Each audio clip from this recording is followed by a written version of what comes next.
Juste un petit rappel les amis pour vous dire que toutes mes vidéos sont aussi disponibles en podcast sur toutes les plateformes d'écoute. Les amis, bienvenue, on est tellement content de vous retrouver pour cette nouvelle vidéo parce que nouvel épisode important, dans 3 jours, c'est le début de la Coupe d'Afrique des Nations. Et alors, chaque année, on parle de la CAN sur la chaîne. Bien sûr, Stan aussi, en plus il a un dispositif extraordinaire qu'on va pas trop dévoiler, mais vous allez être choqués par ce qui va se passer sur sa chaîne pendant la CAN. Je voulais qu'on se retrouve ensemble, tranquille, pour commencer à poser des premières bases, et notamment ce sujet des joueurs à suivre. Donc on s'est bien creusé la tête, on est allé fouiller, on a trouvé des noms intéressants. Et déjà Stan, comment ça va? Qu'est-ce que tu nous racontes? Comment tu te sens à 72 heures, grosso modo, du coup d'envoi de la CAN? Salam tout le monde, j'espère que ça va, la paix déjà et la santé là où vous êtes. Ouais, bon franchement, je vais pas te mentir, l'anxiété, le stress est en train de monter petit à petit. Il y a une double anxiété, tu vois, de mon côté. La première, c'est que l'équipe nationale du Sénégal a reçu hier le drapeau officiellement de la part du président de la République. On va aller représenter. C'est le retour des Lions. On n'est pas là pour rigoler. On a gagné la CAN il y a 2 éditions en Côte d'Ivoire. Voilà, ça a été un tout petit peu compliqué. On a manqué un peu de baraka. Donc là, on a vraiment envie d'aller gagner. Je pense qu'on a un bel effectif. Tout le monde en parle. Tout le monde parle de la liste des joueurs du Sénégal. Donc franchement, ça déjà c'est un gros stress parce que tu pars encore une fois en tant que favori et tu sais que tu dois deliver. Et le deuxième stress, je vais pas vous mentir les gars, on n'est pas là pour faire les tocards. C'est la Coupe d'Afrique des Nations. Donc cette année, je pars sur un nouveau délire. J'espère que vous allez aimer. J'espère que vous allez kiffer. Le rendez-vous, il est donné dès ce week-end avec le premier match et la cérémonie d'ouverture. Donc voilà, je vous invite à être là sur ma chaîne. Venez jeter un coup d'œil. Les habitués, je sais que vous serez là. Ceux qui sont pas trop habitués, venez jeter un petit coup d'œil. Première journée, deuxième journée, troisième journée, voir un peu comment on se débrouille. Mais en tout cas, je vous promets vraiment un truc tout nouveau que j'ai jamais fait de ma vie. Donc j'ai vraiment hâte de voir comment est-ce que vous allez réagir et comment est-ce que moi je vais me gérer. J'espère que je ne serai pas un tocard. Moi aussi j'ai hâte. En vrai, de ce que tu m'as raconté, ça a l'air assez spé. Donc j'invite tout le monde à aller check ça. Moi, je vis le début de CAN totalement inverse du tien, qui est placé sous haut stress, hautes attentes et super production hyper intéressante. Moi, je pars en vacances parce que c'est fin décembre. Je reviens pour début janvier, le début d'année, les matchs à élimination directe. Donc, je serai très très loin de tout ça, mais je pense télécharger quelques matchs ici et là. Dans l'avion, sur les moments libres, regardez un petit peu au moins du début, les gros prétendants, ceux qui iront en 8e, commencer à trouver quelque chose, et préparer 2 vidéos aussi, celle-ci et une que je sors demain sur mes pronos définitifs, vraiment 10 questions qui m'intéressent sur cette Coupe d'Afrique. Là aujourd'hui, on fait les joueurs, et du coup j'ai choisi l'angle 1 joueur par pays. On a 24 pays à la CAN, bien sûr. Il y en a où tu pourrais en sortir 5, 6, 7 et peut-être qu'on en discutera. Mais bon, c'est ça qui est pour moi le truc le plus kiffant toujours des compétitions internationales. C'est pareil avec l'Euro, c'est pareil avec la Coupe du Monde. C'est de regarder l'ensemble du panorama. Même les petits pays, aller chercher, aller fouiller. Est-ce qu'il n'y a pas un mec qui va nous révolutionner? Mabouloulou il y a 2 ans et c'est tout ce qu'on a vécu autour de ça. La Guinée équatoriale d'Emilio Nsoué qui termine meilleur buteur et Iban Salvador, ces histoires-là elles étaient dingues. Le Cap-Vert de Ryan Mendes, il y avait eu des histoires trop cool. Donc ça fait vraiment partie de la magie de la CAN et des tournois internationaux en général. J'ai divisé ces 24 nations déjà en 2 groupes, 12 pour moi, 12 pour Stan. Donc on a chacun fait nos devoirs de notre côté pour vous trouver 12 noms intéressants. Et aussi, je les ai divisés en 3 groupes de performances attendues, on va dire 3 catégories sportives. Le premier groupe, c'est les rêveurs. Donc c'est les petits qui espèrent juste sortir de la phase de groupe et vivre quelque chose de beau, mais qui n'ont pas la vocation d'aller jusqu'au bout. Les petits poussés, on va dire. J'ai un deuxième groupe avec les optimistes, les outsiders, qui peut-être sur le dos d'une dernière CAN qui était intéressante, avec une génération qui monte ou quoi. Pas du tout prétendants ou favoris, leur statut historique ne le permet pas, mais on ne sait jamais. Et après, les convaincus, c'est vraiment les vrais favoris. Ceux qui peuvent prétendre minimum dernier carré, ont pour certains quasiment l'obligation de la remporter ou d'aller en finale. Donc on terminera par les convaincus. On poursuivra par les optimistes, mais on va commencer par les rêveurs. Et je vais t'en balancer déjà, vas-y, 3. Ce sera les 3, il me semble d'ailleurs, les 3 pays qui, en tout cas 2 des 3 pays qui accueilleront la prochaine CAN. Je crois que c'est une CAN est-africaine, un peu la CAN Safari, avec Tanzanie, Kenya et Ouganda, je crois. C'est ça. La CAN Zanzibar. Ouais, c'est ça, la CAN... La CAN Serengeti, la CAN Safari. La CAN des photographies splendides. Yeah. Et alors du coup, vas-y, je vais commencer par la Tanzanie, les Taifa Stars, qui sont clairement, sortir du groupe serait déjà un exploit. Mais j'ai trouvé un petit gars chez eux qui au moins va valoir le détour sur un match ou deux, qui s'appelle Novatus Miroshi. Alors il y a des noms extraordinaires hein, d'ailleurs, et Voilà. dont un là qui arrive dans quelques temps, c'est je pense le nom le plus fabuleux de l'histoire du foot. Mais déjà Novatus Miroshi, c'est pas mal. Et c'est un jeune milieu tanzanien de 23 ans qui a déjà 30 sélections. C'est peut-être le meilleur joueur de l'effectif. C'est un milieu reculé de Göztepe en Turquie. Donc pas tout le monde joue dans des championnats de premier niveau européen, dans les top 10 championnats européens. On va parler de certains gars là qui sont en D4, en D5, en championnat amateur. Lui, il joue en Turquie. Et Novatus Miroshi, allez, c'est le Busquets tanzanien. Un meneur de jeu reculé, vraiment. C'est pas milieu défensif, sentinelle, destructeur, même s'il a aussi quelques bons chiffres défensifs. Mais si tu regardes Novatus Miroshi, pour les gens qui veulent regarder sur YouTube, tu mets Novatus Miroshi et il y a une petite compile de lui. C'est pas toujours facile de trouver des images avec ces joueurs, mais il y a une petite compile de lui d'un seul match du Shakhtar, il y a 2 ans, où il était au Shakhtar Donetsk à l'époque. Et tu le vois faire genre 10 passes qui cassent la première ligne, où il décroche entre les deux centraux, trouve les bons angles de passe, permet au Shakhtar de progresser. Lui, il est passé par le Maccabi Tel Aviv, il est passé par Zulte Waregem, le Shakhtar en prêt, comme j'ai dit, et maintenant en Turquie, où il est vraiment titulaire à tous les matchs. Et on sait que ces clubs de milieu de tableau turcs, c'est parfois l'opportunité d'aller passer à l'étage supérieur. Beşiktaş, Fener, Galatasaray, etc. Lui, une belle canne pour lui à 23 ans. Ça pourrait être un vrai moment d'exposition. Top vision, bon pied gauche, Novatus Miroshi, le Busquets tanzanien. Ouais, moi, en fait. Non, moi, je vais pas vous mentir, hein, franchement, on va être très honnête, tu vois. La plupart des mecs que je vais citer dans cette liste. Par contre, j'ai des gars que vous connaissez, tu vois. Il y a des gars qui sont très gros parce qu'ils ont des choses à jouer. Mais la plupart des mecs que je vais dire dans cette liste-là, moi aussi, de mon côté, on va être très transparent. C'est des gars que j'ai jamais vu jouer, hein. Franchement, il y a des gars que j'ai jamais vu jouer de ma vie. Par contre, on s'est amusé. Je suis allé voir un peu les vidéos YouTube, tout ça, tu vois, avoir une petite idée. Tu regardes ce qui se dit dans les communautés de supporters. Et moi, je suis convaincu que tu as raison.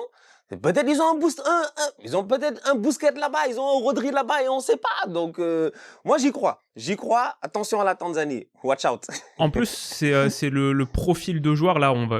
Par exemple sur les 11 autres qui vont suivre, j'ai pas mal d'ailiers rapides avec bonne puissance de frappe, etc. Ou des milieux box to box. Mais ce genre de meneur de jeu reculé, c'est des profils qu'on voit un peu moins à la CAN et du coup ils sortent vite du lot.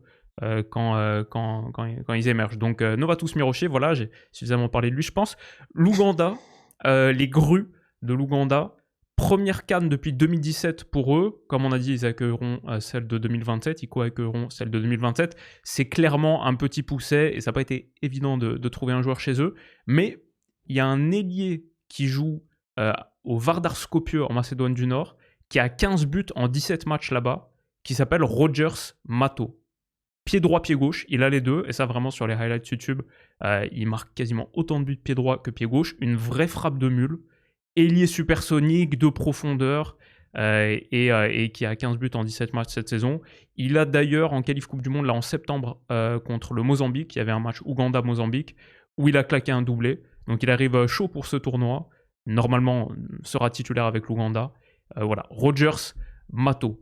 Et enfin, peut-être pour, ça c'est la toute première partie des rêveurs, avant d'en laisser quelques-uns à Stan, j'ai les Warriors du Zimbabwe, qui sont la patrie d'un des plus beaux noms du football depuis quelques années, le fameux Marvelous Nakamba, dont on parlait à l'époque quand il était à Aston Villa à un moment. Il joue maintenant à Luton, qui est d'ailleurs, j'ai vu Luton, ils sont descendus très très vite, hein. Ils sont en D3 maintenant, en Ligue 1. C'est loin le temps de la première ligue pour eux.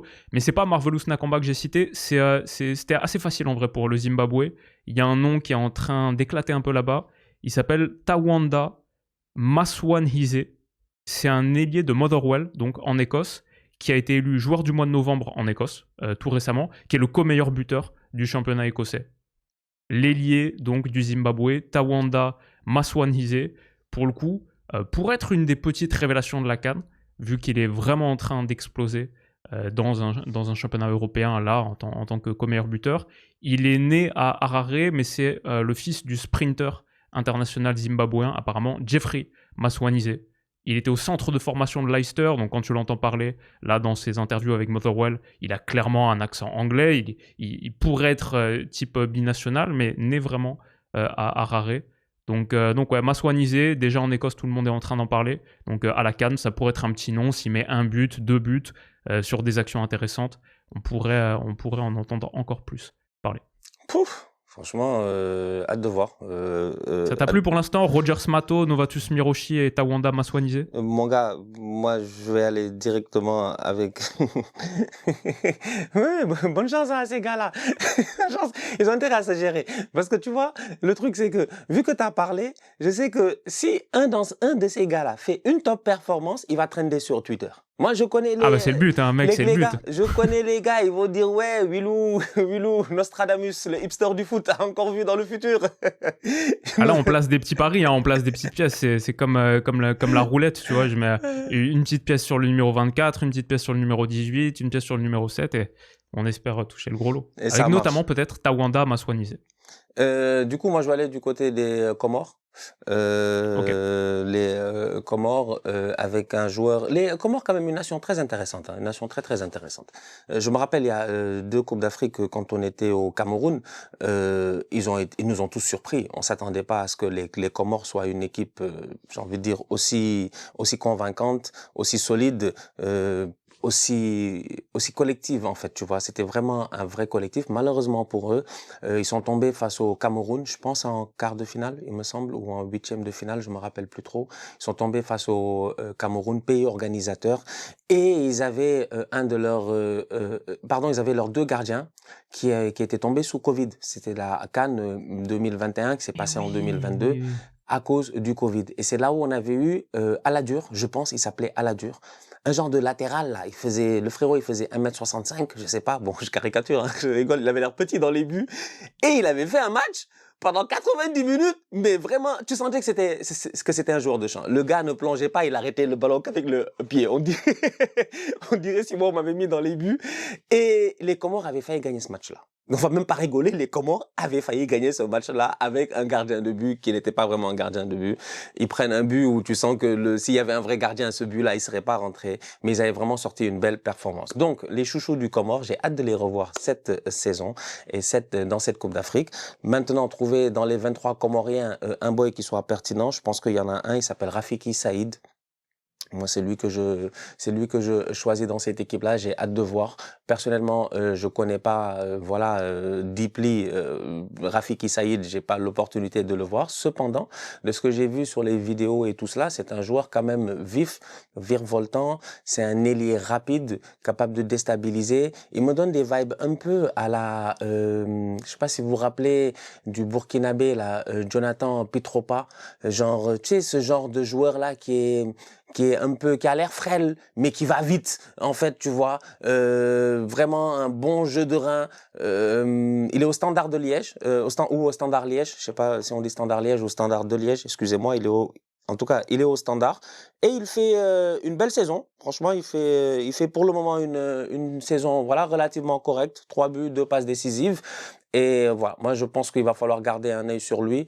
Ce genre d'équipe-là, souvent, Comores, il y en a même d'autres dans la liste, hein, comme tu as parlé, Tanzanie, tout ça. C'est des équipes qui vont vraiment jouer non seulement collectivement, mais qui vont aussi se poser des fois sur une valeur sûre offensive, qui en contre-attaque ou en transition rapide peut créer la différence si l'autre équipe en face, l'adversaire, est d'un niveau plus élevé et se croit trop en confiance et trop à l'aise dans le match. Tu peux laisser des espaces derrière et c'est des espaces qu'un boy comme Rafiki Saïd peut exploiter. Donc ouais, Rafiki Saïd au niveau des Comores, 25 ans, joueur du Standard de Liège. Ouais, magnifique. En plus, même avec les Comores, il a déjà 8 buts en seulement 17 sélections. Et il n'était pas là à la dernière CAN, donc c'est un vrai supplément qu'ils prennent. Ouais, franchement, moi aussi, tu m'as bien intéressé. Les Soudanais. Alors, les Soudanais, Les Soudanais, moi, je connais. Parce que les Soudanais, nous, on a joué contre eux. On a joué contre eux 2 fois durant les phases de qualification de la Coupe du Monde. C'était chaud, hein. Le Sénégal avait en plus de ça les 2 Soudans. On avait le Soudan du Sud et le Soudan. Là, on parle du Soudan, donc Soudan, pas Soudan du Sud. Une équipe là, encore une fois, avec des joueurs assez intéressants. Je pense que à regarder, après avoir vu l'équipe, j'étais sorti avec, il me semble, attends, je vérifie rapidement, mais il me semble 2 noms. Je veux juste vérifier l'autre pour voir lequel des deux finalement j'allais choisir. Ouais, ils ont, alors du coup, 2 noms. Alors. Je pars sur 2 profils totalement semblables mais différents, j'ai envie de dire. Donc je réfléchis encore une fois à savoir c'est lequel de ces joueurs soudanais-là qui peut vraiment créer la surprise lors de cette compétition. Le premier nom que j'ai rapidement, c'est un boy qui s'appelle Mohamed Issa. E-I-S-A, Mohamed Issa. Mohamed Issa, il joue en Thaïlande. Mohamed Issa, c'est pas un mauvais joueur. Nous, le Sénégal, on a joué contre le Soudan, on a fait 0-0 et 2-0. C'est une équipe qui est très, très physique, en fait. Les Soudanais, ils sont grands. Déjà, il faut voir le Soudan, ce qu'ils font dans le basketball, déjà. La dernière fois, je pense que on a eu l'occasion de le voir lors des tours pas préliminaires, les tours de préparation des Jeux Olympiques la dernière fois à Paris. Le Soudan, ils ont tapé les États-Unis. Les États-Unis, après, ils les ont pris au sérieux lors de la compétition. Les États-Unis ont pris leur revanche. Donc, c'est une équipe avec vraiment, tu vois, le Soudan, c'est comment j'ai envie de dire, les mecs ils sont grands, ils sont puissants et ça se voit que physiquement parlant c'est difficile de jouer contre eux. Et pourtant nous le Sénégal, ils ont le joueur le plus grand de l'histoire de la NBA, Manute Bol, même devant Yao Ming. 2,31 m. Tu vois. Donc c'est pour dire à quel point nous-mêmes les Sénégalais on n'est pas petits. On n'est pas petit physiquement, tu vois, quand tu vois nos défenseurs, les Kalidou Koulibaly, les Moussa Niakhaté, tout ça et tout, tu te dis, bon voilà, il y a quand même une certaine hauteur, un certain physique dans l'équipe nationale du Sénégal. Même les gars qui sont un peu plus petits de taille, les Gana Gueye et tout, ils sont difficiles à bouger. Mais face au Soudan, franchement, ça n'a pas été une rencontre super facile. Donc, Mohamed Issa est un attaquant, un ailier. Mon seul problème avec Mohamed Issa, c'est qu'il joue en Thaïlande. Mais il est fort en Thaïlande. En fait, il est très très fort en Thaïlande. En fait, lui, il va en Thaïlande et il tape les Thaïlandais. Je vois, 8 buts, 3 passes décisives. Je sais pas, est-ce que c'est pas le meilleur joueur du championnat thaïlandais en fait. Maintenant, entre nous, on est là, on rigole. C'est la CAN, on a le droit de se vanner. Franchement, c'est la CAN. Moi, j'ai le droit de dire ce que je veux. Les Soudanais, là, faut pas qu'ils nous fatiguent. Ils vont nous ramener là-bas en Thaïlandais. Un boy qui est là-bas, il est tranquille. Il est sous, comment on appelle ça? Il est sous barbecue. Il est sous soupe. Il est sous chaud soleil. Il est tranquille posé à Phuket. Il vient au Maroc, il y a moyen que les Soudanais, là, avec leur attaquant, ils nous fatiguent. Donc, bref, c'est Mohamed Issa que j'avais en tête. Sinon, il y a un autre joueur que je trouve intéressant, que j'ai quand même envie de notifier. Il s'appelle Saïf Terry, c'est leur numéro 9, c'est l'attaquant. Il a joué face au Sénégal, c'est un mec, il est grand, il est rapide, il presse. En fait, lui, il presse. Moi, je me rappelle Saïf Terry, là, lui, il presse. Maintenant, Saïf Terry, je pense qu'il n'a pas de club. Et moi, je me méfie des joueurs qui arrivent aux compétitions continentales et qui n'ont pas de club, ou même international. Il y a beaucoup de joueurs qui arrivent comme ça et ils ont envie de tout dégommer parce que le gars, il doit signer un contrat là, fin janvier, il faut qu'il signe un contrat. Peut-être le Soudan, ils ont 3 matchs.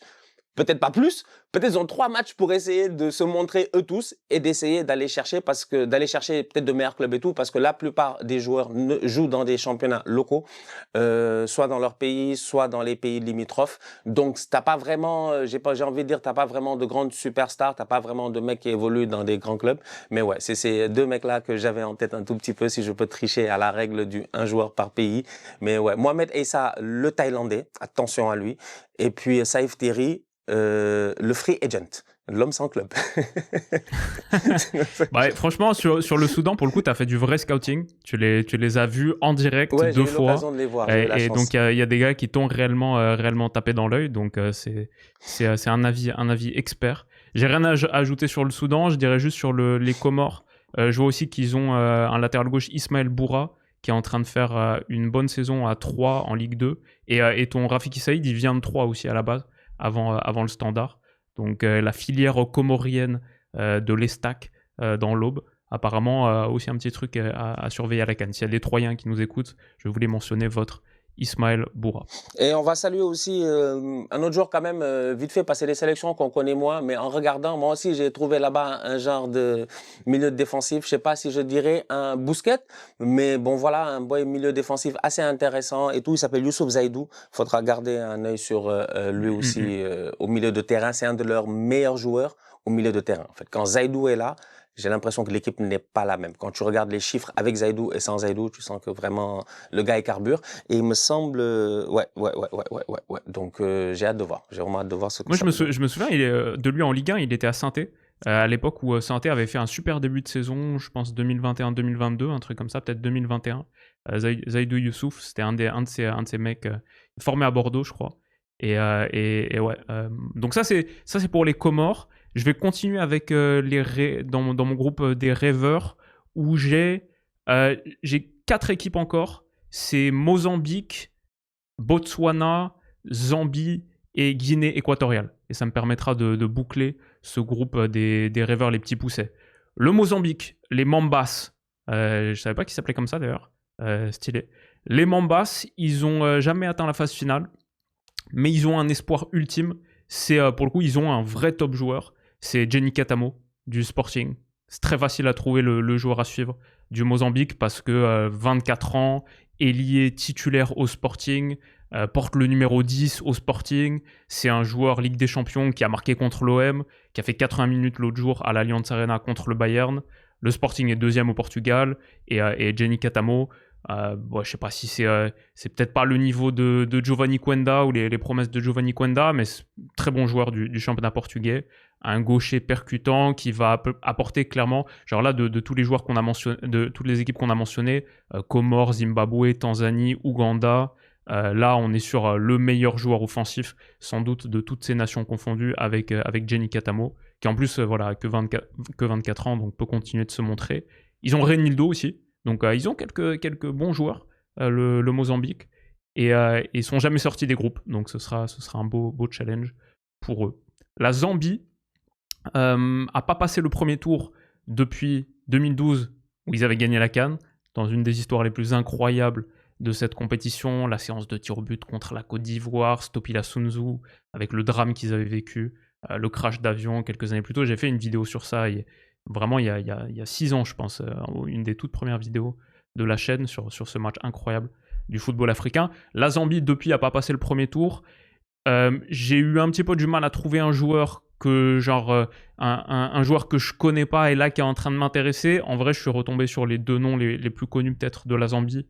C'est Patson Daka, mais qui joue pas pas vraiment à Leicester en ce moment, en tout cas qui est devenu un remplaçant. Et du coup, je suis parti sur Lamek Banda, qu'on connaît, qui est devenu plutôt un titulaire à Lecce. Il a joué plus de minutes par exemple que Camarda cette saison à Lecce, qui devait être peut-être le moment où il explose. Mais Lamek Banda a joué, il a 1 but et 1 passe D sur les 3 derniers matchs de Serie A, donc peut-être il arrive à cette CAN parfaitement en forme. Et s'il y a un truc à suivre avec Lamek Banda, c'est les célébrations à la Obafemi Martins quand il marque les triples saltos qui sont toujours sympas. Et enfin, il me reste Guinée équatoriale et Botswana dans les rêveurs. J'ai une bonne nouvelle pour la Guinée équatoriale, c'est qu'on va retrouver nos bandits préférés de la dernière Coupe d'Afrique. Comme j'ai dit, Nsoué, qui finit quand même meilleur buteur de la dernière CAN, 5 buts. Yeah. Même si les 5 sont marqués en phase de groupe et qui rate un penalty décisif en 8e de finale. Donc ça c'était contre la Guinée d'ailleurs, dans le match Guinée contre Guinée équatoriale. Emilio Nsoué, il revient. Ce qui n'était pas donné forcément, parce que déjà il a 36 ans et il joue encore à Intercity en D4 espagnol, comme c'était le cas à l'époque. Mais maintenant, il est plus titulaire. Il joue genre 30% des minutes. Donc, Il n'avait pas eu un bif en plus, comment lui? Il n'avait pas eu un bif avec les gars de la Fédé, là? Exactement. Et c'est ça qui rend son retour encore plus surprenant. C'est que Ce le mec, bandit. 3 mois après avoir été le meilleur buteur de la CAN, la FIFA a dit, en fait, il n'avait pas le droit de jouer la CAN. Comme il est né en Espagne, sa nationalité sportive, ça aurait pas dû. Normalement, il ne devrait pas pouvoir jouer avec la Guinée équatoriale. Ce qui est quand même cocasse quand tu as fini meilleur buteur de la compétition et que tu es le meilleur buteur de l'histoire de ton pays, de la Ça fait Guinée longtemps que tu équatoriale. joues, alors. Ça fait un petit moment.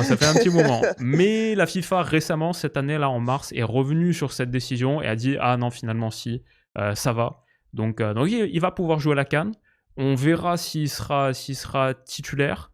Et on verra si Iban Salvador, qui nous avait régalé aussi, qui a 30 ans maintenant, et qui joue maintenant en Pologne au Wisła Płock, où il n'est pas titulaire non plus, Iban Salvador. Donc ça a été un petit peu la décote et la chute depuis la dernière CAN de ces deux mecs qui nous avaient fait rêver. Mais je sais pas. Peut-être ils jouent Non, encore mais avec en ils tant vont- que titu. Je t'inquiète. sais pas ce que ça va donner. T'inquiète. Je te dis, on les connaît. On les connaît. Eux, attends, ça a été... C'est les bandits ultimes. Je comprends qu'on les a pas vus depuis la dernière CAN. Mais avant l'autre CAN, là, est-ce qu'on les avait vus? On les voit jamais. C'est les mecs qui apparaissent juste à la CAN, en fait. C'est Ivan Salvador, il avec ses cheveux rouges, sa petite taille, il nous traumatise. Il joue, on dirait, je sais pas, Ivan Salvador, c'est un mélange entre Deco, je sais pas c'est quel genre de joueur, des Bernardo Silva, des mecs qui genre, ils sont là, ils sont au milieu du jeu et ils dirigent le jeu comme ils veulent, en fait. Ils descendent, ils montent, il va à gauche, il va à droite, non, il est injouable. Et l'autre, il est perché là-bas en attaque, il fait que claquer des bangers. Non, moi, je m'inquiète pas trop par rapport à la Guinée équatoriale. Ça reste quand même un big outsider parce qu'à chaque fois qu'ils viennent, ils créent des problèmes. Ça, ils sont capables de pas sortir du groupe, mais de taper le plus gros du groupe. C'est ce genre d'équipe-là, tu vois. Donc, je me méfie grandement. Et stylistiquement, ils sont vraiment avec leur fibre hispanophone, que ce soit un peu latino-américaine ou espagnole directement. Techniquement, c'était une des équipes qui nous proposait parfois les séquences les plus sympas, les plus belles. Et c'était donc c'était vraiment toujours une petite équipe à suivre. Là, justement, du coup, sur mon joueur à suivre, je suis pas reparti sur Ensue ou Salvador. Je sais pas si eux vont jouer ou jouer autant. Mais ils ont deux petits mecs là. Un Luis Asue, qui est un attaquant de 24 ans, qui joue en Chine, mais qui est titulaire en Chine, qui a planté en Ligue des Champions asiatiques cette saison. Donc peut-être qu'il pourrait prendre la relève ou être associé à Ensue. Sinon, ils ont un très jeune du Real Madrid Castilla. Donc un copain peut-être de promotion des Raúl Asensio et des Gonzalo Garcia, qui s'appelle Loren Zuniga et qui a commencé à être sélectionné par la Guinée équatoriale. Il a 2 caps, il n'est pas trop entré en jeu pour l'instant, juste dans les éliminatoires Coupe du Monde, 1 minute contre Sao Tomé, 3 minutes contre la Tunisie. Bon, je sais pas s'il va jouer, mais il a planté avec la Castilla. Et typiquement, il suffirait de 1 but de Loren Zuniga pour que toute la twittosphère s'enflamme sur ce mec de la Castilla, où on sait que les mecs de la Castilla, ils sortent pas à 16-17 ans, parce que le pas avec le Real Madrid est tellement difficile à franchir. C'est plus des histoires un petit peu tardives, comme Gonzalo Garcia, comme Raúl Asensio. Donc on sait jamais. Pourquoi pas. Peut-être qu'on entendra parler. Je place une mini-pièce là sur Loren Zuniga. Pour la Guinée équatoriale. Et donc il restait dans ma catégorie des rêveurs, il restait le Botswana, les zèbres. Et alors là les gars, je vais pas vous mentir et inventer quelqu'un, là j'ai trouvé personne. Mais ça m'arrange parce qu'ils sont dans mon groupe. Tant mieux, t'as trouvé personne. Ça m'arrange. Et normalement, dans ton groupe là, normalement ils se font marcher dessus par tout le monde. Hein. Je pense vraiment que c'est le pays le plus faible de la CAN. Et ils sont avec Sénégal et RDC. Et Bénin, ça va être très très dur pour eux. Ils ont joué seulement une CAN de toute leur histoire. Donc là, c'est la deuxième. C'était en 2012 et ils avaient fait 3 défaites. Bon, pour tous les autres, j'ai creusé, j'ai fait des recherches, j'ai cherché et j'ai trouvé des petits noms. Il y avait certains pays où c'était même assez évident, comme ceux que j'ai mentionnés au début. Mais le Botswana, les gars, je vais pas vous mentir, j'ai trouvé personne. Bah, le mec du Botswana qui est le plus populaire aujourd'hui, est-ce que c'est pas Letsile Tebogo? Le mec qui avait gagné il a pas gagné le 200 mètres à Paris. Tebogo, il a gagné le 200 mètres, je pense, à Paris, aux Jeux Olympiques. Je pense que c'est le Botswanais, peut-être en tout cas sportivement parlant, moi, c'est le premier qui me vient en tête, et tout. Il avait gagné le 200 où il était sur le podium du 200 avec Noah Lyles. Non, il a gagné le 200 parce que Noailles n'a pas pu compétir au 200 parce qu'il était malade lors du 100 mètres. Il En était tout cas, il n'a pas malade. été sélectionné par Morena Non, tu peux pas Ramoreboli l'utiliser. Je sais pas sur si cette non, CAN. mais attends, non, mais tu rigoles, mais c'est un, Bah, c'est un sprinter de 200 mètres, tu le mets piston, peut-être à régler tes problèmes, on sait jamais. à un moment, Usain Bolt faisait des essais avec les Central Coast Mariners. Ah, tu Là, vois. je viens de parler d'un mec là avec le Zimbabwe, Tawanda Maswanise, qui est fils de sprinter Tu vois. zimbabwéen. Tu vois. Donc pourquoi pas. Mais non, honnêtement, le Botswana, en gros là sur leur effectif Transfermarkt, il est évalué la totalité à 1,95 million. La moitié des joueurs ont pas de cote. L'autre quart, c'est des cotes entre 25 et 50 000 euros. Il y a un joueur qui a 850K, qui est de très loin le joueur le plus valuable. C'est un défenseur central qui joue à Al Ittihad, mais pas le Al Ittihad le vrai, entre guillemets, celui de la première ligue libyenne. Donc, Je j'allais savais pas même vous pas qu'il y parler d'un avait, je savais même pas qu'il y défenseur avait Al Ittihad central. là-bas. Voilà, le défenseur central du faux Al Ittihad de 27 ans. On va pas se mentir, on va pas se brancher sur les matchs du Botswana pour ça, donc je voulais pas vous faire tout un truc. Mais voilà où j'en étais avec mes rêveurs. Je sais pas s'il te reste des sélections de la catégorie rêveurs ou si on passe là non, chez les optimistes. Non, on peut passer chez les optimistes, je pense. On peut passer. Alors, qu'est-ce que tu as pour nous chez les optimistes? Alors, chez les optimistes, on va aller en Afrique du Sud, South Africa, qui s'est qualifié pour la Coupe du Monde dans un groupe relativement, quand même, j'ai envie de dire, compliqué en réalité, un groupe relativement difficile. Mais qui a réussi quand même à faire une belle compétition. Avec Nigeria et Bénin. Nigeria et Bénin, ils ont fini premiers. Donc, franchement, les Sud-Africains sont à respecter. Je vais continuer à parler, ne vous inquiétez pas, tout fonctionne très très bien. Plus, l'Afrique du Sud a quand même fait demi-finaliste de la dernière CAN, 3e de la dernière CAN.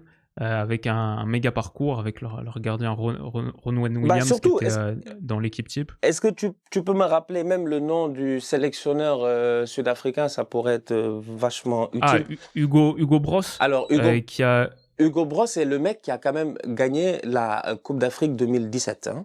Ça, il faut le rappeler, avec le Cameroun, pour moi, à mon humble avis, le Cameroun le plus nul de l'histoire. Ça, je vais pas vous mentir, franchement. Pas vraiment vous mentir, il a gagné. Voilà, le Cameroun le plus nul de l'histoire. Ceux qui s'en rappellent, ils savent, parce que le Sénégal, pour moi, on devait gagner cette CAN-là. Nous, on devait faire 3 finales de CAN normalement.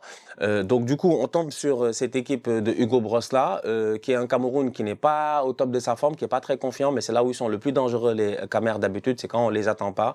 Et ils réussissent à nous battre au penalty et ils réussissent à les gagner cette finale-là, face à l'Égypte d'ailleurs, si je me rappelle bien, avec un super but en finale de Vincent Aboubakar. Hugo Bross, à la dernière CAN, il revient encore une fois avec une Afrique du Sud qu'on n'attend pas et il les amène en demi-finale.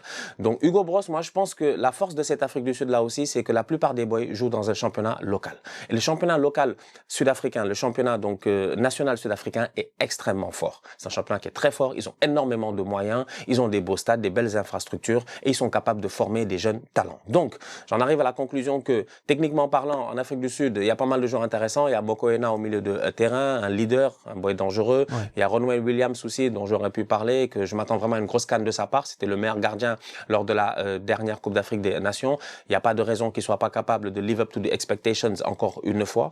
Mais derrière, je m'attarde sur un jeune ailier de Orlando Pirates. Un jeune ratpi, voilà, un petit pirate dangereux. Il s'appelle, alors les noms sud-africains, ça, franchement, il faut que j'y aille syllabe par syllabe. Donc je m'excuse. Il s'appelle Relebo Ile. Relebo Ile Mofokeng. C'est un... Mofokeng. Pardon, tu vois, je suis dyslexique en plus. Mofokeng. En plus, dyslexie, tu rajoutes ça, je vois plus rien. Mofokeng. Donc on va se limiter à ça. Mofokeng. J'ai un feeling. Je sais pas pourquoi. J'ai vu les vidéos du boy. Mais lui, c'est un boy sud-africain. Tu as vu les vidéos en Afrique du Sud, là, ils ont un genre de... Comme dans le basket, dans le temps, il y avait N1. Tu vois, ils ont un street football. Ils aiment bien, tu vois, les mecs, ils se mettent sur le ballon, ils font des bails comme ça, ils dribblent, ils font une feinte, toi, tu te couches, le gars, il se couche. il a ce truc-là en lui, en fait. Faut le voir. Tu vas voir les highlights, là, il est dans le championnat, il met des petits ponts, des crochets, des machins. Je sais pas si son idole, c'est... 1m66, Mofokeng. Il est tout petit. Je sais pas si son idole, c'est Neymar, mais moi, je me méfie de Mofokeng. Attention à lui. Je sais pas s'il va être titulaire. Je sais pas s'il va rentrer en cours de rencontre, mais je sens que lui, il est capable de déstabiliser une défense avec des latéraux qui sont déjà fatigués. Tu vois. Mofokeng, il rentre pendant 25-30 minutes. Il change peut-être ta rencontre. Donc, attention à ce petit-là et attention aussi à l'Afrique du Sud, qui pour moi reste une équipe très dangereuse, très dangereuse, qualifiée pour la Coupe du Monde, demi-finaliste de la dernière CAN. Ils sont à watch out, quoi, tu vois. Ouais, et en plus, comme tu as dit, la force du championnat local, je crois, les Mamelodi Sundowns ont gagné 8 fois d'affilée le dernier championnat sud-africain et ils étaient en finale de la Ligue des champions africaine contre Pyramids. Donc c'est un petit peu en vrai comme l'Égypte de l'Afrique australe, une sélection nationale bâtie sur sa force locale et son championnat très fort. Et effectivement, ils ont continué de monter en puissance. Et tu as parlé de Ronwen Williams qui était meilleur gardien de la compétition, mais aussi Mokoena, comme tu en as parlé, il était aussi dans le 11.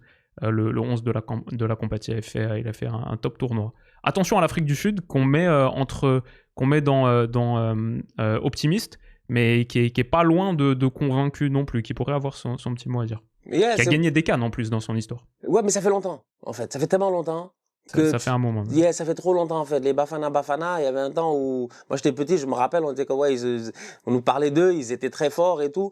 Aujourd'hui, je pense qu'il est temps peut-être que ça revienne au top. Donc il y a moyen, c'est une année de Coupe du Monde. D'habitude, ça motive les gens à venir faire déjà une superbe Coupe d'Afrique. C'est comme un rehearsal. Donc voilà, ça te permet de te préparer déjà dans des conditions. Les conditions au Maroc seront similaires à celles aux États-Unis. Donc il y aura pas trop de grosses différences, à part la température. Il fait froid au Maroc en ce moment, c'est l'hiver. Il va faire très chaud aux States.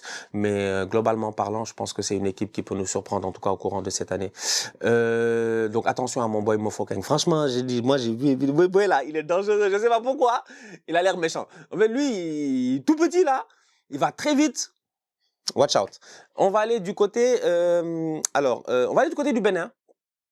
Du côté du Bénin, ça fait longtemps que j'ai pas vu les Béninois, jouer. Ils ont changé de nom. Ils s'appelaient les Écureuils avant. Les Écureuils du Bénin. Maintenant, ils s'appellent plus les Écureuils du Bénin. Je sais pas qu'est-ce qui s'est passé. Pourquoi vous avez viré l'Écureuil? Les Béninois, faut qu'ils nous expliquent. Les Béninois, là, dans les commentaires, venez nous expliquer pourquoi vous avez viré l'Écureuil. Nous, on veut comprendre qu'est-ce qui s'est passé, franchement. Moi, j'aimais bien les Écureuils du Bénin. C'était gentil, c'était mignon. Mais I guess qu'ils n'avaient plus envie d'être gentils, plus envie d'être mignons. C'est une équipe qui est coachée. Ah oui, ça a bien changé. Ça a changé, mon gars, t'as vu? Comment ils s'appellent maintenant? Ah ouais. Les guépards. C'est dommage parce que Écureuil, j'avoue, ça avait plus de flow. C'était plus unique. Non, c'est de ouf. Ils sont passés d'écureuil à guépard. Ils ont même pas, il y a eu de demi-mesure. Ils ont pas essayé de faire genre, je sais pas moi, genre faire un intermédiaire. C'est quoi? Nous, on a fait la draft des animaux. On devrait savoir c'est quoi l'intermédiaire entre écureuil et guépard, mec. Je sais pas, tu montes un peu plus. T'es dans le raton laveur. T'es dans le, comment il s'appelle là, t'es dans la moufette. Je sais pas. Je t'avoue, la moufette, je vois pas, mais je voyais pas non plus la bernache. Donc, on sait jamais avec moi. Ah oui, la moufette. Oui. Non, la moufette, c'est un autre nom chez vous, je pense. Une forme de putois, ouais. Ouais, voilà, c'est au Québec on appelle ça. Après, les putois, j'avoue, autant rester à Écureuil, hein, franchement. En tout cas, les Béninois, je mise sur l'attaquant. Je mise sur le numéro 9, je mise sur le joueur le plus connu de l'effectif. Je mise sur le gars qui doit être capable aujourd'hui de faire une belle compétition, peut-être une de ses dernières, qui a eu une carrière quand même relativement intéressante, passé par la Ligue 1, il a joué en Première Ligue, il a joué en Premiership. Aujourd'hui, il est en Turquie, c'est Steve Mounier. Voilà, je mise vraiment sur lui en me disant, j'espère qu'il va être capable de mener cette équipe-là. C'est une équipe aussi qui a plein de jeunes joueurs, je pense, intéressants, qui a encore une fois un coach, Gernot Rohr, qui connaît très bien l'Afrique. Il a vraiment coaché partout en Afrique. Gernot Rohr, il a coaché, je sais pas, il a pas coaché en Côte d'Ivoire, au Gabon, machin, il a coaché partout, lui. Mali, Nigeria aussi pendant longtemps, jusqu'en 2021. Nigeria, tout ça. Donc Gabon, c'est sûr, Nigeria, c'est sûr. Il a vraiment, voilà, il connaît le continent, un peu comme, j'ai envie de dire, Claude Leroy, tu vois, ces gars qui ont bourlingué un peu partout.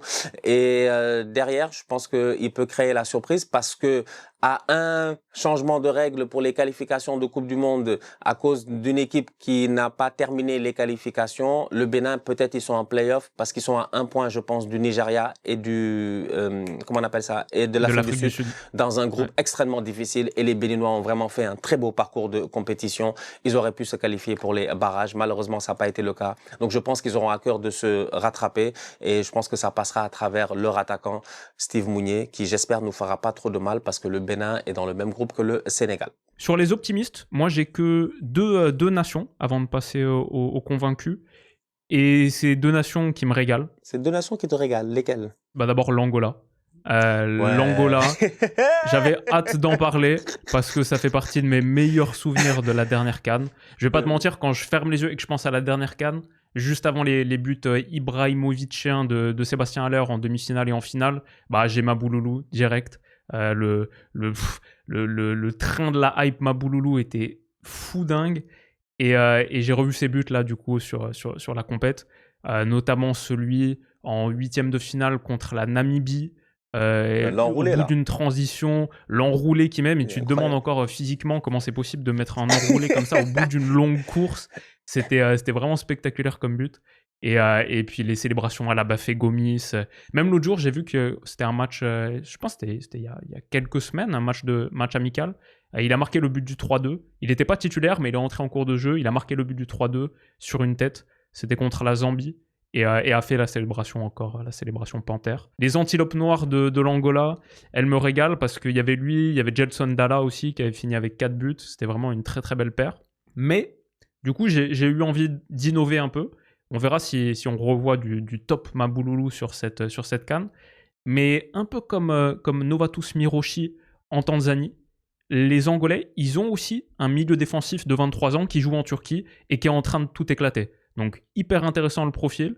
Il est même sur les tablettes de Fenerbahçe. On en parle comme un recrutement local que le Fener ferait, peut-être même dès le mercato hivernal. Et il s'appelle, je te mens pas, il s'appelle Maestro. C'est son nom. Maestro, juste Maestro, comme Pedri, c'est juste Pedri, juste Maestro. Antonio Mwanza, c'est son nom à la base, mais c'est son surnom qui est devenu son nom. Et c'est un milieu reculé d'1m73, box-to-box, bonne qualité de percussion, les petites passes entre les lignes, et le mec s'appelle littéralement Maestro. C'est un titulaire de l'Angola, titulaire incontournable, il a fait 3 fois 90 minutes les derniers matchs, tu peux pas le rater en plus, il est blond peroxydé, et il tire les coups de pied arrêtés. Ça me fait... C'est incroyable. Non, parce que vraiment, moi je suis allé chercher, j'ai tapé Maestro, je suis tombé sur la tête du frérot en fait. Il est à Alagnasport là. Exactement, Alagnasport. Il existe. Maestro, il s'appelle... et rumeur du Fenerbahçe. Le mec, comme je te dis, il a 23 ans, donc il est prometteur. Il est blond peroxydé. C'est un meneur de jeu reculé. Et il joue dans l'Angola, qui était une des sélections les plus kiffantes à suivre de la dernière CAN. J'ai commencé à placer quelques pièces sur Tawanda Maswanizé, sur Novatus Miroshi, sur Rogers Mato et sur quelques autres. Mais ma plus grosse pièce, mon all-in, c'est sur Maestro. Parce que dès qu'il va y avoir des belles actions de Maestro pour l'Angola, juste une passe en profondeur, Maestro Mabouloulou, la connexion Maestro Mabouloulou, désolé, mais on va pas faire mieux de toute la Coupe d'Afrique des Nations, peu importe qui la gagne. Donc c'était... Mon maestro de l'Angola. Ah, mais c'est un boy formé de ce que je vois. Il a été, bon, pas formé, je sais pas, mais en tout cas, il a fait U21 Benfica, machin, tout ça. Il a passé Benfica B, il a fait 2 saisons là-bas avant d'aller en Turquie. Bon, ça m'étonne pas que des Angolais, c'est comme le Cap-Vert aussi, que certains joueurs soient formés au Portugal ou passent par le Portugal, mais ça en fait un joueur très intéressant. Maestro, il a 22 ans en plus. Exactement, ouais, 22 ans, même pas 23, 22, t'as raison. Et déjà 17 caps avec l'Angola et potentiellement pour aller chercher un gros transfert, fait un très bon début de saison. Donc ouais, je veux dire... Tu sais que Maestro, il est pas simple. Maestro, son numéro, c'est 58. Maestro, il porte le numéro 58. Oui, c'est vrai, à l'Alagnasport. Mais numéro 8 avec l'Angola. Intéressant. Ouais, franchement, intéressant. Franchement, Maestro, tu peux difficilement faire mieux. Tout le reste de la vidéo va être en dessous de Maestro pour l'Angola. Mais les Panthères du Gabon, c'est la deuxième équipe que j'ai mis dans les optimistes qui était dans la conversation pour aller à la Coupe du Monde, qui malheureusement a perdu ce match en prolongation contre le Nigeria sur le barrage, la demi-finale du barrage. ils ont toujours leur trio de trentenaires maintenant, Aubameyang, Lemina, Bouanga, bien sûr, qui joue aux États-Unis, à LA. Ils ont fait jouer titulaire dans le match contre le Nigeria, un des matchs les plus importants de leur histoire récente. Ils ont fait jouer Royce Openda, qui est un gars de Bordeaux, donc en National 2, et ils l'ont mis titulaire en tant que 6, il me semble. Donc apparemment, ils croient en lui, à suivre. Mais clairement, je pense le joueur à suivre au Gabon, c'est un latéral gauche. En plus, pas beaucoup de défenseurs que j'ai mentionné dans cette vidéo. Leur latéral gauche de 22 ans, qui est titulaire à Angers. Et Angers fait une très bonne saison en Ligue 1. Ils sont 10e en ayant seulement la 17e masse salariale du championnat de France. Donc ils sont vraiment en train de surperformer à mort. Et Jacques Ecomier, qui est lui aussi formé à Bordeaux d'ailleurs, mais qui est en train de faire les beaux jours d'Angers sur ce début de saison. Il est top. Il y a même une rumeur Eintracht Francfort qui est sortie en début de saison parce qu'il est en train de faire une top première partie de 2025-2026. Et Jacques Ecomier, donc pour le Gabon, titulaire à tous les matchs du Gabon. Pas un énorme volume offensif. Genre, il n'a toujours pas de passe décisive, par exemple, avec Angers cette saison, où tu pourrais t'attendre pour un latéral. Mais par contre, défensivement, il est 95e centile en tacle, 99e en bloc, premier quart en interception et en duel aérien. Le Gabon est dans le groupe de la mort avec Côte d'Ivoire, Cameroun et Mozambique. Donc ça va être forcément difficile. Mais Jacques Ecomier sera mon gars à suivre pour les Panthères. Burkina Faso, il y a un boy, il doit se gérer. Il doit porter l'équipe, il doit être capable d'aller jusqu'à la fin.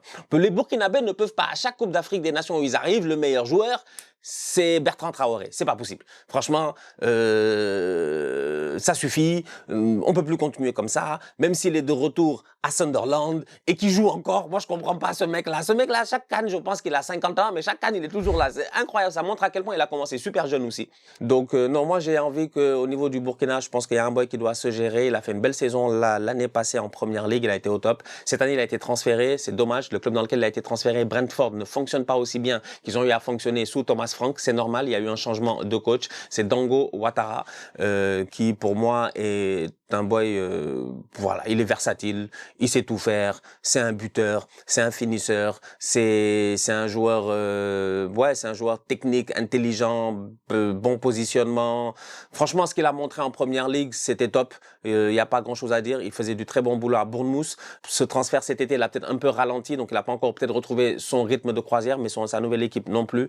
Mais je pense que la CAN peut être un super moyen pour lui de se remettre en top confiance, de retrouver ses coéquipiers et de briller. Donc ouais, je m'attends à ce que le Burkina Faso, qui est toujours en plus, les Burkinabés, c'est une CAN sur deux, ils vont en demi-finale. Hein. Out of nowhere, une CAN sur 3, ils vont en demi-finale. Toujours, ils sont là. Vraiment, c'est l'outsider des outsiders qui n'arrive pas en finale pour gagner, mais qui est capable de fatiguer pas mal de grandes équipes. Donc, ouais, j'ai hâte de voir Dango Ouattara avec le méga recrue. Hein. Brentford l'avait acheté 43 millions cet été. Mais bon, il joue. Hein. Clairement, ils le font jouer. Il a quand même 3 buts, 4 passes D en Première Ligue. Il avait connu une bonne petite période à un moment. Moi, j'aime bien Arsène Kouassi aussi pour le Burkina Faso, latéral gauche de Lorient, qui est en train d'exploser à Lorient sur ce début de saison. J'en ai parlé l'autre jour dans ma vidéo Ligue 1. Donc ouais, lui, Kouassi, Ouattara, et franchement, ils ont du beau monde au Burkina. Ils ont quelques top joueurs. Mon boy là, mon boy qui est transféré chaque année là de Manchester City là, comment il s'appelle, mon latéral là. Issa Kaboré.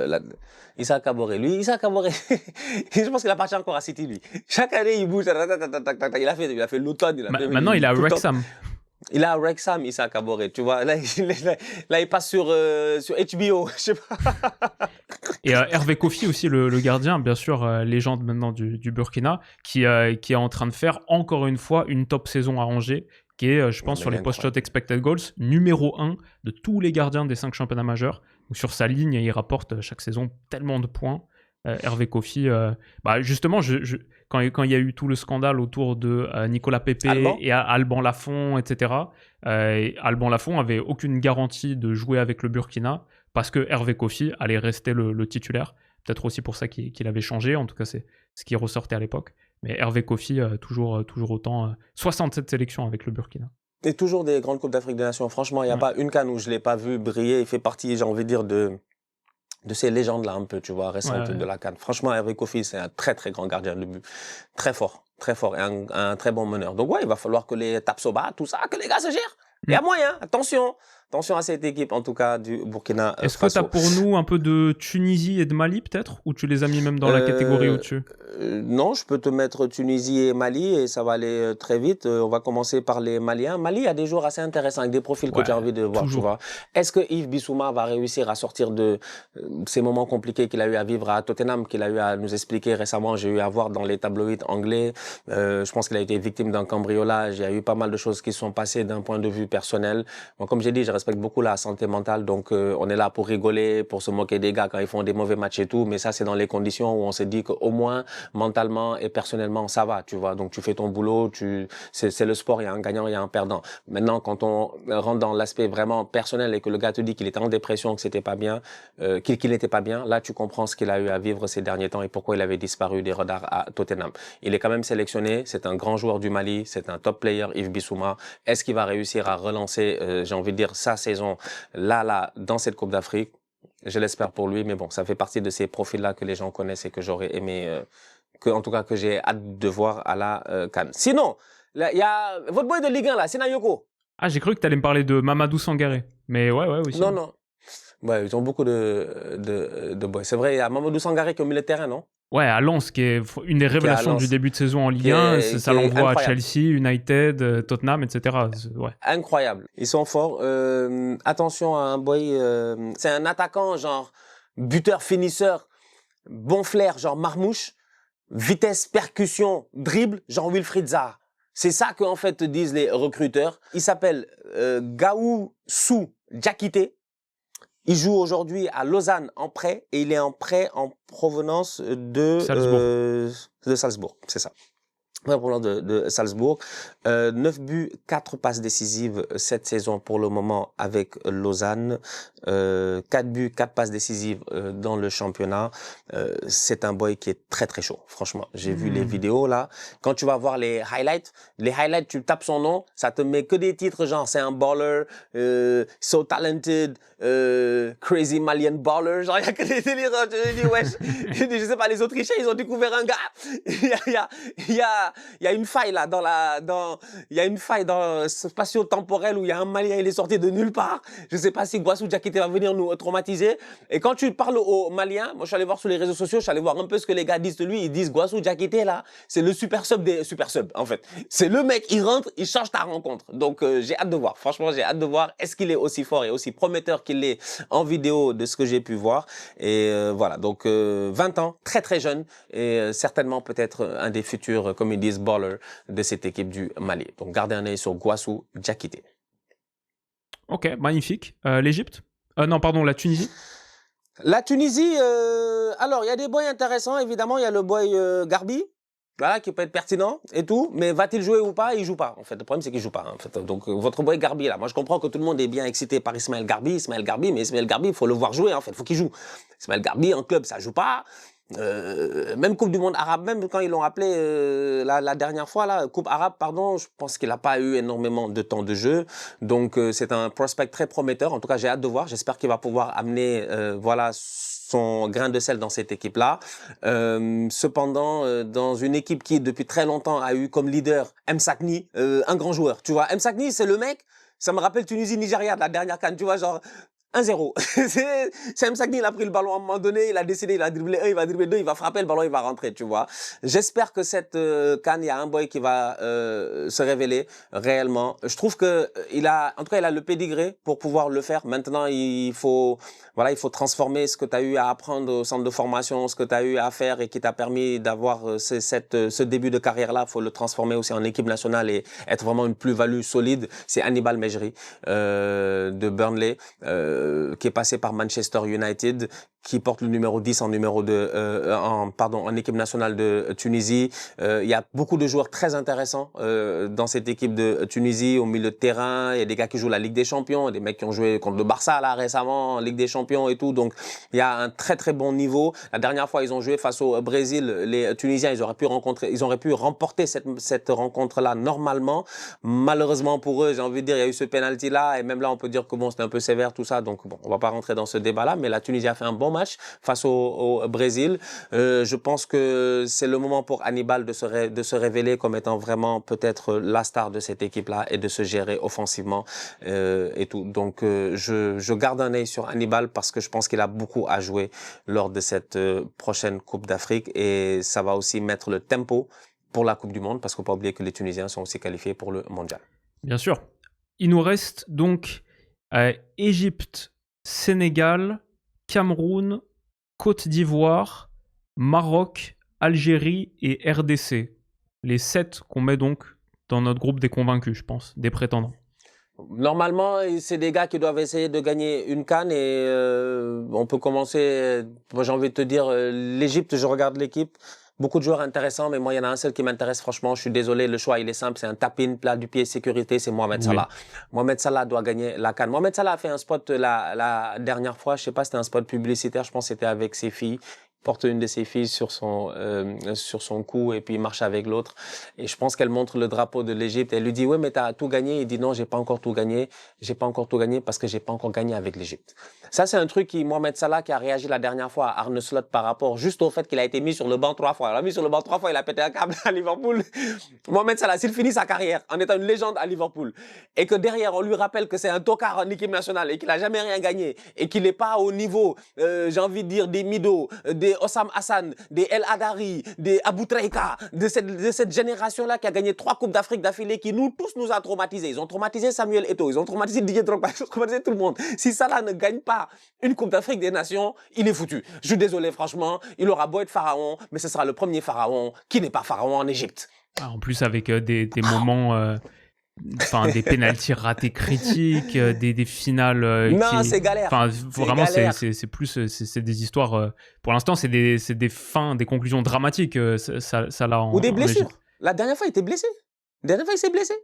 T'en peux pas, la dernière fois, il s'est blessé quand il était en tribune. Ouais. Il s'était blessé. Pour un mec qui a 107 sélections, 61 buts, aucun Égyptien en club n'est allé même proche de ce que Mo Salah a fait. Mais ouais, que ce soit CAN ou qualif Coupe du Monde, pour l'instant, c'est des résolutions. Maintenant, il faut accepter le syndrome Didier Drogba. C'est possible. Ça.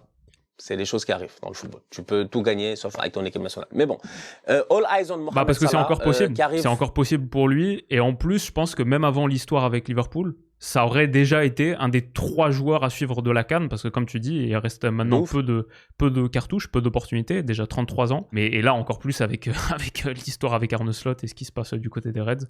Facile Salah pour l'Égypte, effectivement. Non, ça va. Le trio offensif, on le connaît déjà. C'est Mohamed en attaque. C'est Marmouche à gauche et ça va être Salah à droite. Et puis basta. Et puis yallah. Et puis c'est tout. Après, ils vont essayer de se gérer. Et donc, ouais, j'espère qu'il va pouvoir faire une belle compétition. Je lui souhaite pas de la gagner parce que franchement, chacun son pays. Mais s'il réussit à la gagner, ce serait vraiment incroyable. Et là, il rentrerait définitivement dans la légende, je pense, du football africain. Vas-y. Continent. Et je vais te parler de ceux qui ont sorti l'Égypte en 8e de la dernière CAN, la RDC. La dernière, ouais, RDC, c'est vrai. Au tir au but. Mais RDC, ils sont passés de où à genre? Ouais, c'est incroyable. Outsider, espérant, je veux gagner la compétition. Les Congolais là. Et ils passent de pas grand chose à demi-finaliste de la dernière CAN. Quasi qualifiés pour la Coupe du Monde en attendant le play-off intercontinental. Et ils se sont mis en tout cas en très très bonne position en sortant consécutivement Nigeria et Cameroun. Énorme parcours. Donc la RDC, ouais, c'est devenu quelque chose. Jusqu'où est-ce que cette euphorie de la quasi-qualif, entre guillemets, peut les porter? Jusqu'où est-ce que le travail de Sébastien Desabre peut aller? Pour moi, ça va dépendre en bonne partie de celui qui, potentiellement, à la fin de la CAN, on dit que c'était un des 3 joueurs de la CAN ou un des 5, c'est Noah Sadiki, qui est en train de tout exploser avec Sunderland, qui est le moteur des Black Cats.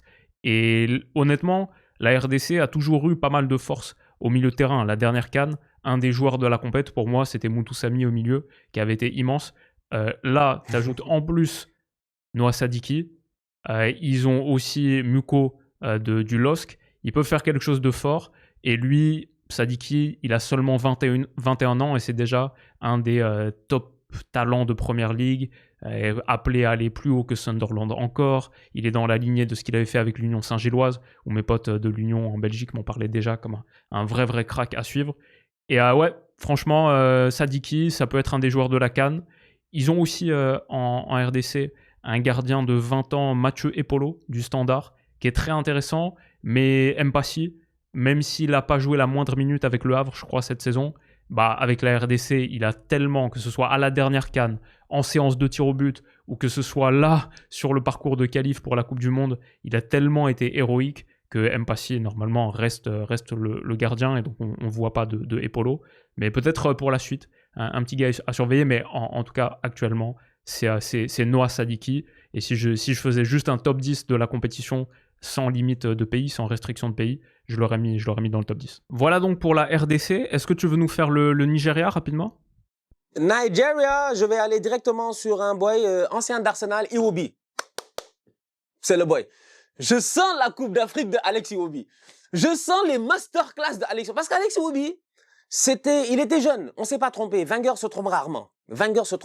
Après, si t'as pas réussi, c'est parce que toi-même t'as pas voulu réussir. Mais d'habitude, Wenger se trompe très très rarement. Je pense qu'en termes de recrutement, il a été assez pertinent, surtout quand il s'agit de jeunes joueurs. Alex Iwobi, très jeune. C'est vrai. C'est comme Serge Gnabry, par exemple. On s'est pas trompé. Et juste, c'était too early. Lui-même, il en a parlé en disant il a eu une blessure, il est revenu, machin, c'était compliqué et tout. Donc, Iwobi, moi, je le vois à Fulham et je le vois faire vraiment de très très bons matchs. C'est un boy qui est très fin, très intelligent. J'aime bien Iwobi. En tant que footballeur dans son style. Et je pense que dans une équipe du Nigeria qui a été finaliste la dernière CAN, qui a un Osimhen qui passe son temps à courir et à presser. Osimhen, même lors des matchs de Osimhen, en fait, il court, il presse. Quand le ballon va venir, il va claquer son but et tout. C'est vrai qu'il est important, mais à la dernière CAN, il n'a pas marqué beaucoup de buts. On avait eu les Moise Simon, on avait eu pas mal d'autres joueurs qui avaient été énorme. Lookman qui avait mis 4 buts, non? Ouais, 3 ou 4, ouais, mais très importants en plus, en phase d'élimination directe. Et ça lui a permis de gagner le Ballon d'Or la même année en 2024, à la fin de l'année, après une très très belle Coupe d'Afrique des Nations et une finale d'Europa League où il claque un triplé face au Leverkusen de Xabi Alonso avec l'Atalanta. Donc vraiment, il y a des gars au Nigeria, ça vaut la peine de regarder. C'est dommage, ils iront pas à la Coupe du Monde. Peut-être qu'ils auront envie de se racheter. Tu connais l'ego, tout ça. Le Nigeria, c'est un grand pays. C'est un des pays les plus peuplés d'Afrique. C'est un des pays économiquement aussi les plus puissants d'Afrique. Voilà, les Niger, ils sont pas simples. Franchement, eux, c'est jet privé, machin, tout cela. Donc, il y a moyen, là, normalement, que les petits, là, ils sachent que c'est dommage. Les Nigérians auraient aimé amener leur jet aux États-Unis. Malheureusement, ils iront pas. En plus, il y a une énorme communauté Niger aux États-Unis. Donc, c'est le moment pour eux de briller devant la scène internationale et je pense que ça passe à travers Alex Iwobi qui pour moi sera vraiment le déclencheur. Peut-être pas le gars qui va marquer le plus de buts, mais il va être ton Antoine Griezmann comme Antoine Griezmann a eu l'occasion de l'être en équipe de France, quoi. Moi, c'est comme ça que je vois Iwobi un tout petit peu. Bah ouais, en plus, on a eu du Iwobi plus reculé comme Griezmann qui recule en 8 à la Coupe du Monde 2022 et était très bon dans ce rôle. Il y a aussi Chukwueze qui est en train de revenir pas mal avec Fulham là, qui a 5 contributions décisives sur les 5 derniers matchs de PL. Donc arrive peut-être chaud au très bon moment pour le Nigeria. Tu nous parleras ensuite de Cameroun, Côte d'Ivoire, Sénégal. Et je pense qu'on a oublié personne. Moi, j'ai encore Algérie et Maroc. Et je vais commencer par Algérie. Où là aussi, je vais faire très simple. Mohamed Amoura, peut-être le grand moment. Meilleur buteur d'équipe Coupe du Monde Zone Afrique. Avec 10 buts, l'Algérie a fait le parcours parfait. Et ils sont qualifiés brillamment. Yeah. Mais une seule titularisation en CAN de toute sa carrière. Mohamed Amoura, 25 ans, je crois qu'il était aux 2 dernières. La première, je crois qu'il ne fait pas la moindre minute. C'est parce qu'il y a Bagdad Bounedja. Il y a un tonton là, il ne veut pas lâcher. Il ne veut pas lâcher l'affaire. Et en plus, lui, il a planté ses buts. Mais Amoura, ils l'ont fait jouer titulaire 3e journée de phase de groupe de la dernière Coupe du Monde sur le côté. Et ils étaient tombés bien sûr contre la Mauritanie dans ce match qui avait éliminé l'Algérie dès les groupes, cette campagne désastreuse. Mais là, du coup, c'est le grand moment pour Amoura, qui non seulement va avoir son rôle de titulaire, mais en plus arrive sur la continuité de sa très très grosse saison dernière à Wolfsburg, où il avait fait 10 buts, 12 passes D en Bundesliga. Cette année, c'est déjà 4 buts sur les 6 derniers matchs de Wolfsburg. Je pense qu'il est à 6 peut-être au total en Bundesliga, mais la continuité de stater. Et le truc, c'est qu'avec l'Algérie, il y a tellement de talents offensifs que tu te dis, c'est pas facile de choisir. Tu as toujours Mahrez, tu as Ilan Kebal, tu as Hadj Moussa du Feyenoord, tu as Ibrahim Matza, qui est un des top prospects à suivre de la CAN. Et pareil, dans un top 10, peut-être j'aurais à la fois Amoura et Matza. Il y a Shaibi. Mais Amoura peut vraiment, je pense, être un des 5 meilleurs joueurs de la Coupe d'Afrique, peut être le meilleur buteur, peut terminer meilleur buteur. Et c'est important pour l'Algérie qui a besoin peut-être de cet offensif très moderne, c'est-à-dire à la fois l'apport dans le jeu, la qualité de finition, mais aussi la pression. À Wolfsburg, il est un véritable avant-centre, un véritable attaquant de pression, très très haut sur l'activité sans ballon. Et peut-être que ça permettrait à l'Algérie de trouver ce qui leur manque historiquement, c'est l'équilibre défensif. Bah là, peut-être tu trouves de l'équilibre défensif avec un offensif qui fait les efforts. Donc je pense que stylistiquement, sur le profil technique, il y a déjà un match parfait. Sur le niveau, la forme dans laquelle il est en ce moment, c'est parfait aussi. Et l'Algérie, moins attendu que le Maroc à la maison, mais moi je les attends énormément parce que je trouve qu'ils ont une génération folle. Et bien sûr, ils restent sur une CAN désastreuse, celle d'avant aussi. Donc ouais, là c'est l'occasion de revenir au premier plan. Et Amoura sera... Si l'Algérie fait un grand tournoi, c'est sans doute parce qu'Amoura aura fait un top tournoi.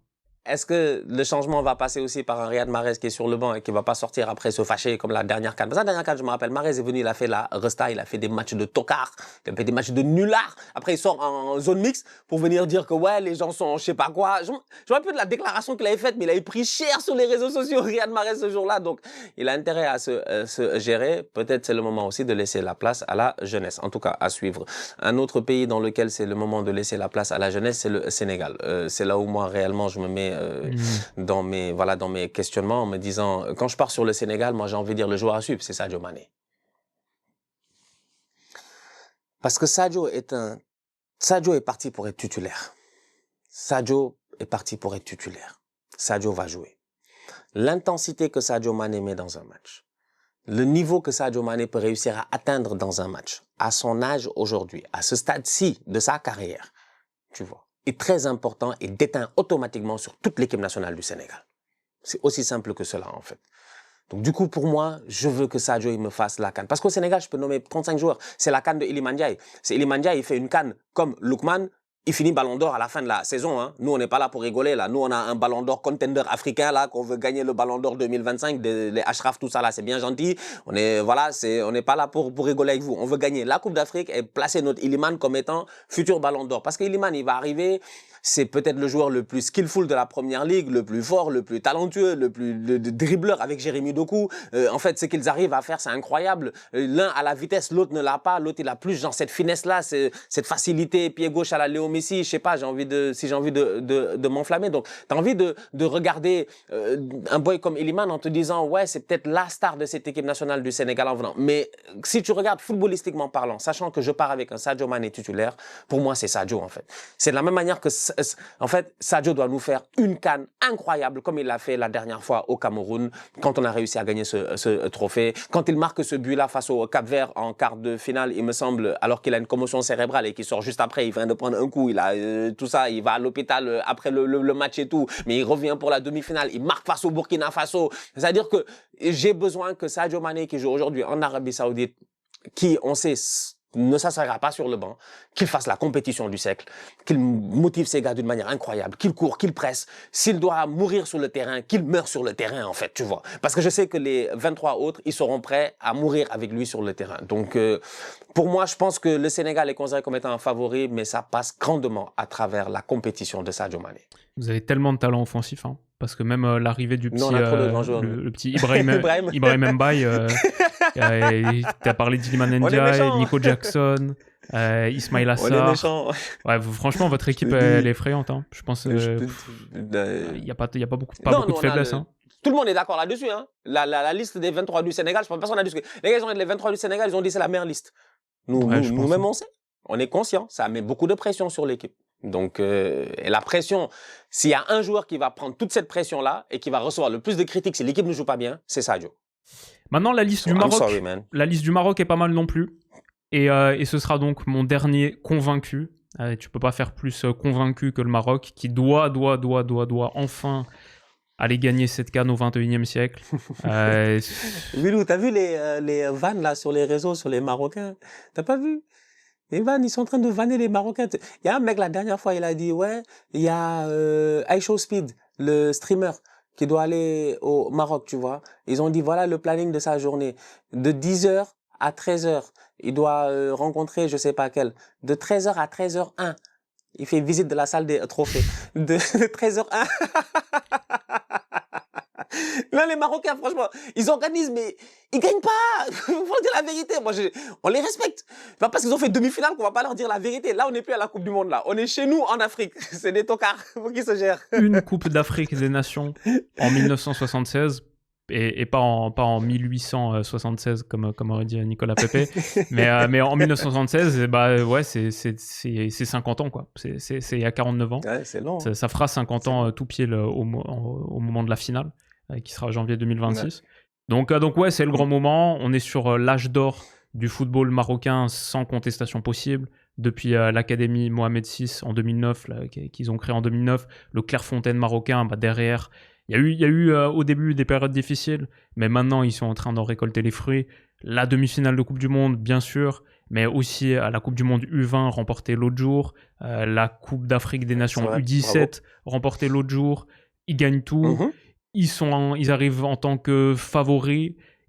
Ils ont la Coupe du Monde 2030 qu'ils accueillent aussi encore à la maison. Donc on est vraiment sur là, ça doit être la décennie du Maroc. De 2022 à 2030, c'est les 8 ans du Maroc. Et dans ces 8 ans du Maroc, bah, tu dois gagner la CAN chez toi. Donc, pression énorme. Effectif, tellement de qualité. Parce qu'ils ont ajouté par rapport, comme on en discutait l'autre jour, ils ont ajouté par rapport à leur solidité défensive du Mondial 2022 tellement plus de protéines offensives. Et ce sera du coup pour moi le cœur de l'interrogation. À quel point est-ce qu'ils sont une équipe qui sont capables de manière en fait assez routinière de mettre des 4-0 en phase de groupe et d'arriver et de plier un huitième de finale dès la 30e minute. En l'absence d'Hakimi sur le premier match, je pense que s'il revient effectivement au deuxième match et qu'il revient en forme, ça ira. Faut juste pas que ça fasse une Zidane 2002 et que ça s'éternise un peu, que tu attends ton joueur, ton ballon d'or africain et qu'en fait tu dois constamment t'adapter par rapport à ça. Mais je pense que ça le fera. Et il y a tellement de joueurs qui m'intéressent au Maroc que pas facile. Je pense que je serais parti sur mon petit chouchou, Hamza Igaman. C'est que j'ai un appartement rue Yann Diomandé, j'ai un appartement rue Hassan Ouedraogo, mais Hamza Igaman, j'ai acheté l'immeuble en entier depuis un moment maintenant parce que je trouve vrai crack qui va absolument exploser. Le truc, c'est que j'ai vu qu'il est réserviste, il s'est blessé avec le LOSC. Est-ce qu'il sera de retour à temps ? Quel sera son statut exactement dans cette nation ? Lui qui a que 23 ans. Et du coup, j'étais plus sur l'autre talisman offensif qu'il doit être en tout cas. Et du coup, forte pression, je trouve, sur Brahim Diaz, qui arrive avec un certain statut, qui est un joueur qui avait très bien démarré son aventure marocaine en plantant des triplés, des doublés contre les autos, je me souviens. Sur les premières caps, sur ses premières sélections, il a genre 10 buts en 10 matchs, et sur la qualif Coupe d'Afrique, il explose tout. Sur les derniers matchs, en tout cas statistiquement, ça s'est un peu ralenti, mais imagine le côté droit, Brahim Diaz-Hakimi, lancé sur les tours à élimination directe de CAN, ça peut faire tellement mal. Et ouais, lui, il a une opportunité en or de vivre un grand moment de sélection nationale et doit porter le Maroc, continuer de porter le Maroc à l'étage supérieur. Quand on parle d'une équipe qui s'est renforcée offensivement, bah, c'est avec quasiment des transferts du type Brahim Diaz. Donc c'est pour ça, pour moi, c'est mon gars à suivre. Il y avait beaucoup de monde, mais Brahim Diaz au Maroc, je vais regarder ces matchs avec beaucoup d'intérêt. Bah, beaucoup de courage pour lui. C'est pas facile. Surtout, les Africains, ils aiment beaucoup le Real Madrid. Bon, à travers le monde, le Real, ils sont super populaires. Donc, évidemment, quand tu joues au Real, bon, ces temps-ci, c'est un peu plus compliqué de trouver du temps de jeu, du rythme de jeu. Mais peut-être qu'il va arriver aussi beaucoup plus frais à la CAN. Donc, tout est une question de vitesse à laquelle il va prendre le rythme. Mais ouais, Brahim, définitivement, top player. Je pense que les gens oublient, hein. Mais comme j'ai dit, Brahim, il est champion d'Italie, hein. C'est pas votre ami. Brahim, quand il cassait la baraque à l'AC Milan là-bas, là, il est revenu. Parce que là, il galère un peu, mais voilà, quoi.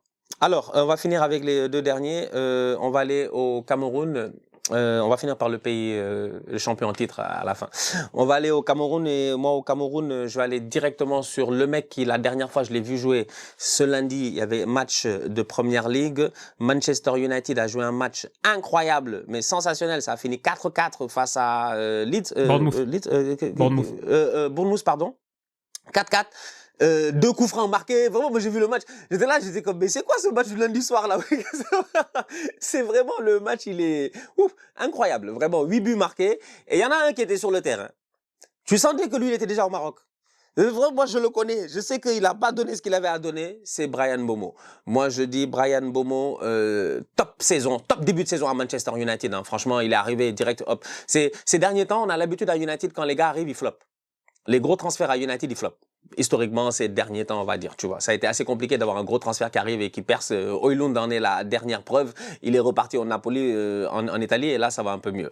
Et là, ils ont réussi quand même 2 bons recrutements, dont un qui, jusqu'à présent, est très constant dans ses performances. Cunha a eu quelques blessures, quelques trucs. Mais par contre, Mbeumo, depuis le début de la saison, il joue presque tous les matchs. Il est incroyable. Il est au top de sa forme. Et je regarde cette équipe nationale du Cameroun, là, qui a beaucoup de problèmes. Parce qu'au Cameroun, président de la fédération, c'est mon tonton, Samuel Eto'o-Fils. C'est pas facile. On connaît notre tonton, c'est pas facile avec lui, franchement. Le Cameroun a apparemment 2 listes de 23 joueurs ou de 25, je sais pas quoi. On sait pas c'est qui le coach. Il y a la liste de la Fédé avec les Samuel Eto'o et il y a la liste de Marc Brice, le coach, avec le ministère des Sports. On sait pas le rassemblement. Peut-être qu'il y a 2 réservations d'hôtels. Au Cameroun, tout est doublé en ce moment, en fait. Vraiment, ils nous posent toujours 2 fois plus de problème les Camers. Ça, c'est une réalité qu'on peut pas enlever. Il y a rien de très clair dans ce qui se passe. Onana n'ira pas à la CAN. Aboubakar n'ira pas à la CAN. Là, je pense que c'est le moment. S'ils sont vraiment partis dans une mentalité de vouloir tout changer, de vouloir réinsuffler quelque chose, parce que c'est quand même grave, le Cameroun n'ira pas à la Coupe du Monde, c'est très grave. Il y a 48 équipes qui sont qualifiées à travers le monde pour aller au mondial et les Camerounais ne sont pas dedans. Ça, si tu regardes historiquement ce que vaut le Cameroun dans l'échiquier mondial du foot et dans l'échiquier africain du foot, c'est un scandale.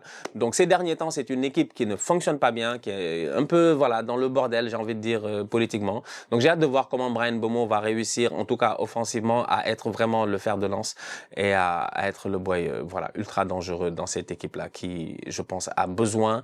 Je pense qu'on a besoin d'une belle compétition de la part du Cameroun. Une belle compétition de la part du Cameroun, ça peut rajouter du piment. Ça peut être très très cool. Toujours sympa le Cameroun. Et moi, je voulais juste ajouter Arthur Avom de Lorient. J'ai parlé d'Arsène Kouassi pour le Burkina Faso.